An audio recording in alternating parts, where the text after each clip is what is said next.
నిర్వాహకులు,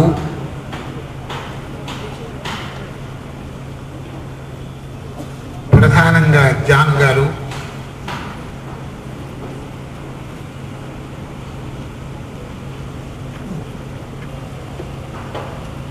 తల్లిదండ్రులు,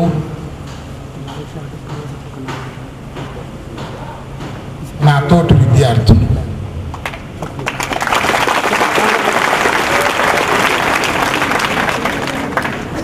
మిత్రులారా,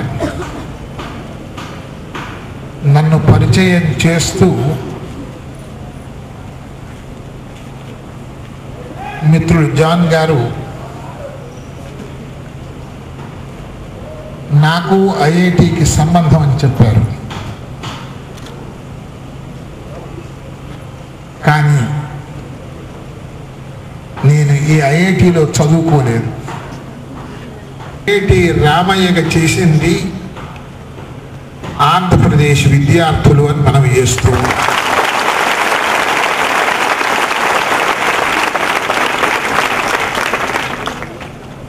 నేను 80 సంవత్సరాల క్రితంలో పుట్టినవాడిని. ఎక్కడో కాదది, ఈ వరంగల్ జిల్లాలోనే ఉన్నటువంటి పాలకుర్తి దగ్గర ఉన్నటువంటి గూడూరు అనే గ్రామంలో పుట్టినవాడిని. నా చదువంతా కూడా పల్లెటూరు చదువు. కానీ దురదృష్టవశాత్తు నేను మీకున్న అదృష్టం కూడా నాకు లేదు. చదువంతా కూడా ఉర్దూ మీడియంలో జరిగింది. కానీ నేను రిటైర్ అయిన తర్వాత నా దగ్గర చదువుకున్నటువంటి విద్యార్థులు ఐఐటికి వెళ్ళడం వలన వారు ఐఐటీస్ లోపల ఏ ప్రజ్ఞత చూపించారో దాన్ని అక్కడి ప్రొఫెసర్స్ గమనించి మీరు ఎక్కడ చదువుకున్నారా అని అడిగారు. వారు ఫలానా మనిషి ఫలానా రామయ్య దగ్గర నేను చదువుకున్నానని చెప్పారు. వాళ్ళు ఆ విద్యార్థుల వలన నేను ఐఐటిలో పరిచయం అయ్యానని మీకు మనవి చేస్తూ ఉన్నాను. గొప్పవాడు కావడానికి తను చదువుకోవలసిన అవసరం లేదు. తన విద్యార్థి చదువుకుంటే ఉపాధ్యాయుడు గొప్పవాడవుతాడని మీకు మనవి చేస్తూ ఉన్నాను. ఉపాధ్యాయుడు చదువుకుంటే తను గొప్ప టీచర్ అవుడు వేరే విషయం. కానీ తన విద్యార్థి చదువుకుంటే అతను కొన్ని సంవత్సరాల వరకు విద్యారంగంలో బతకగలుగుతాడు.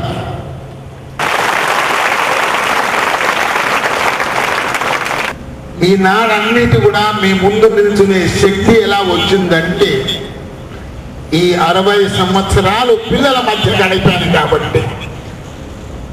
పిల్లల మధ్యన ఉంటే భవిష్యత్తు వైపు చూస్తూ ఉంటాం. పిల్లల మధ్యన ఉంటే మైండ్ చురుకుగా ఉంటుంది. ఆవిడ అంటుంది, 60 ఏళ్ళ సంది చదువు చెప్తున్నావు కదా, ఇంకా ఇంత మొద్దుగా నువ్వు నిత్య చదవాలని అంటుంది. అవునమ్మా, నిత్య చదవాలని చెప్తాను. ఒక్కొక్క పిల్లవాడు ఒక్కొక్క టెక్స్ట్ బుక్. నాకు చాలా మందికి అభిప్రాయం, టీచర్ అంటే ఒక పుస్తకంలో ఉన్నది ఇంకో పుస్తకంలోకి చెప్పడమే కదా, అదే గొప్ప వృత్తి అని అనుకుంటారు. టీచర్ టెక్స్ట్ బుక్ చదవడు, టీచర్ పిల్లల జీవితం చదువుతాడని మీకు మనవి చేస్తూ ఉన్నాను.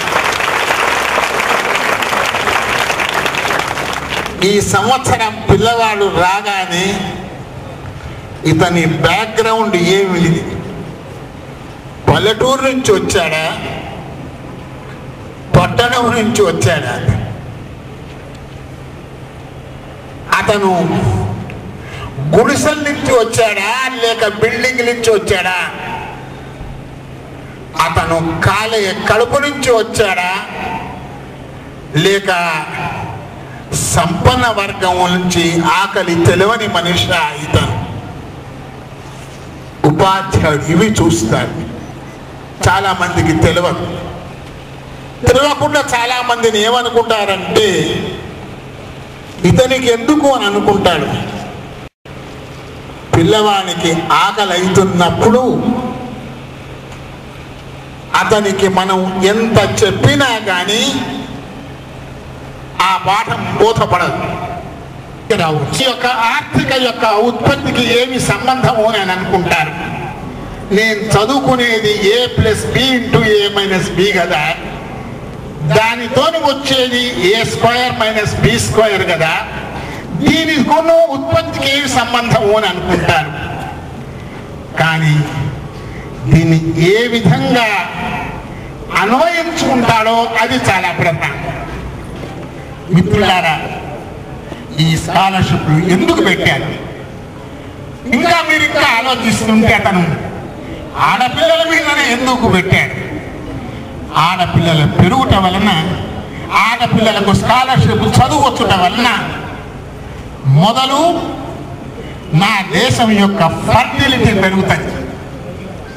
పుష్టికరమైనటువంటి యొక్క పిల్లలు పుడతారు, ఆలోచించే పిల్లలు పుడతారు.